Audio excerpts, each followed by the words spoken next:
সবাইকে মনে রাখতে হবে যে আজকের এই পুলিশের আমরা যারা এসেছি আমরা সেই পুলিশেরই কিন্তু অনেকে বেঁচেও আছে, আর বাকিরা যারা ইয়াং তারা কিন্তু ওই পুলিশেরই উত্তরসূরি।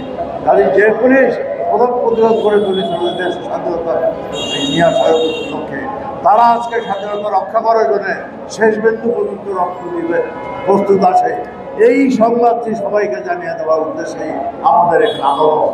আমি জানি 18 কোটি জনগণ এই দেশে, তারা আমাদের সম্বন্ধে জানে, কিন্তু বর্ডারের ওপারে যারা আছেন বা যিনি ওখানে যে আশ্রয় নিয়েছেন তাদেরকে বুঝতে হবে যে এখনও কিন্তু আমরা রিটায়ার করিনি। প্রয়োজন বোধে যে কোনো সময় আমরা আবার আসবো, আমাদের সঙ্গে রয়েছে। আর একটা কথা বলা দরকার যে আপনারা অনেকেই হয়তো জানেন, আইনে কিন্তু বারবারিক ক্রিমিনাল অর্থাৎ অপরাধীকে আশ্রয় দেওয়া এটা একটা বিরাট অপরাধ। পার্শ্ববর্তী রাষ্ট্রে এক অপরাধীকে আশ্রয় দেওয়া হয়েছে। মোদী সরকারকে এটা উপলব্ধি করতে হবে, তাদেরকে এই আইন জানতে হবে। এই আইন তারা জানে যে তাদেরকে কিন্তু আজ না হোক কাল একদিন এটার জন্য জবাবদিহি করতে হবে।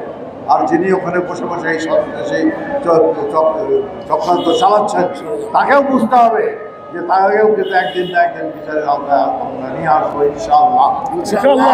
আজকের এই সমাবেশ থেকে আমি আরও একবার দেশের জনগণকে এবং পৃথিবীবাসীকে জানিয়ে দিতে চাই যে বাংলাদেশ পুলিশের অবসরপ্রাপ্ত অফিসারগণ এখানে মাত্র কয়েকজন দেখছেন আপনি, এমনি হাজার হাজার আছে। যে কোনো সময় আমরা রাস্তায় নেমে আসবো। আমাদের সহকর্মী যারা অন্যান্য বাহিনীতে আছেন তারাও জেনে রাখেন আমাদের সঙ্গে, আমরা তাদের সঙ্গে আছি।